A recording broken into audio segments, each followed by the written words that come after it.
This question is from thermal engineering for 2 marks. In a steam power plant, superheated steam at 10 megapascal and 500 degrees centigrade is expanded isentropically in a turbine until it becomes a saturated vapor. It is then reheated at constant pressure to 500 degrees centigrade. The steam is next expanded isentropically in another turbine until it reaches the condenser pressure of 20 kilopascals. Relevant properties of steam are given in the following two tables. The work done by both the turbines together is dash kilojoule per kg. So these are the properties of steam under superheated condition and saturated condition. So this is an important question from the concepts of Rankine cycle from thermal engineering. For this particular numerical answer type question, the accepted answer range is 1500 to 1525. Let's move on to the detailed solution. In the detailed solution, first let us plot the given processes on a TS diagram for a Rankine cycle.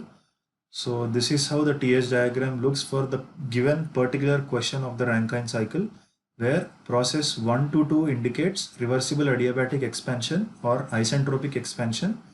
Process 2 to 3 indicates reheating at constant pressure. Process 3 to 4 also again indicates reversible adiabatic expansion or isentropic expansion in the another turbine. Process 4 to 5 indicates constant pressure heat rejection. So this process generally takes place in the condenser of a steam power plant.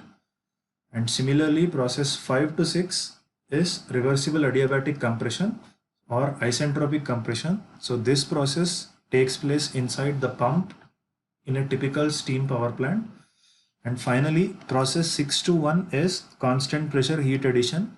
That takes place inside the boiler, which is maintained at constant pressure, and heat is supplied so that the water available in the boiler converts into steam. Now, since we have understood the TS diagram of the given Rankine cycle, let us understand its each states. You can observe from the TS diagram that state 1 is in the superheated region and at boiler pressure, which is 10 megapascals. So state 1 indicates superheated steam at 10 megapascals. So from the given tables, we can find out the enthalpy value at state 1, that is enthalpy value at 10 megapascal and 500 degrees centigrade. So from the given tables, we can get H1 is equal to 3373.6 kilojoule per kg. And corresponding entropy at state 1 is 6.5695 kilojoule per kg Kelvin. Both these values can be obtained straight away from the tables given in the question above. Now let us move on to state 2. You can observe that state 2 lies on the vapor dome, that is, it indicates the saturated vapor zone. So state 2 is nothing but saturated steam at 1 megapascal. So enthalpy at state 2 can be found out as the enthalpy of vapor at 1 megapascal from the above table. So that will give us H2 is equal to 2778.1 kilojoule per kg.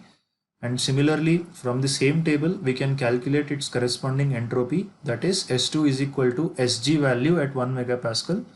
That is nothing but S2 is equal to 6.5965 kilojoule per kg Kelvin. Now let us just try to remember states 3 and 4. You can observe that state 3 is also a superheated steam, but it is at the reheat pressure, that is at 1 megapascal. So from the above table, we can straight away calculate its enthalpy and entropy values. But when you look at state 4, it is inside the wet region. That means we need to first calculate the dryness fraction to calculate its corresponding enthalpy and entropy values. Let's move on. It is clear that state 3 is also a superheated steam at 1 megapascal. So from the table, we can get H3 is equal to 3478.4 kilojoule per kg and entropy at state 3 is 7.7621 kilojoule per kg Kelvin. Now we know that state 4 is wet steam at 20 kilopascal, that is at condenser pressure. And we know that process 3 to 4 is an isentropic expansion in a turbine. We can use that property to calculate dryness fraction. That is, process 3 to 4 is an isentropic process. That means entropy at state 3 will be equal to entropy at state 4, right? Entropy at state 3 can be written as SF, that is entropy of saturated liquid, plus dryness fraction into entropy of saturated vapor minus entropy of saturated liquid. this formula is very important.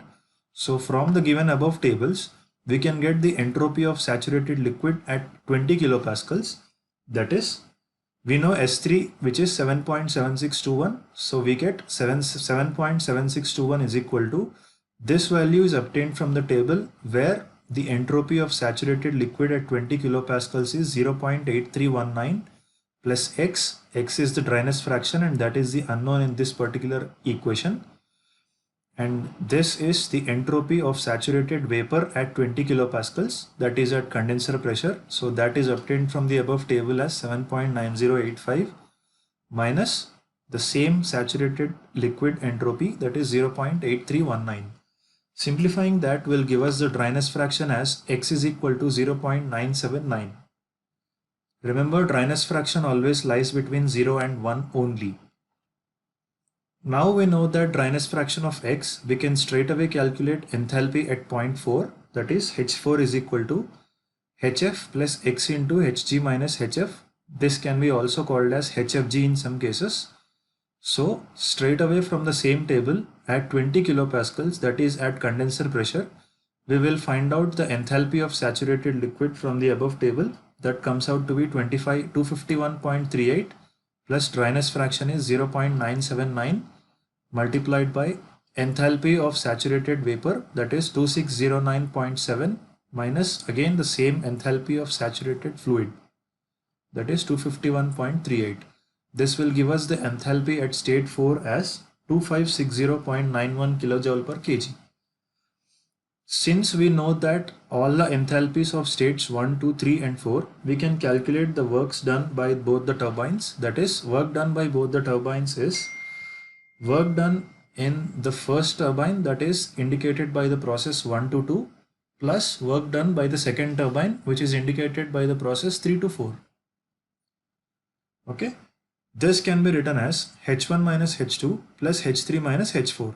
Since we know all the values of H1, H2, H3 and H4, we can straight away substitute and get the total work done by both the turbines to be equal to W is equal to 1513 kilojoule per kg.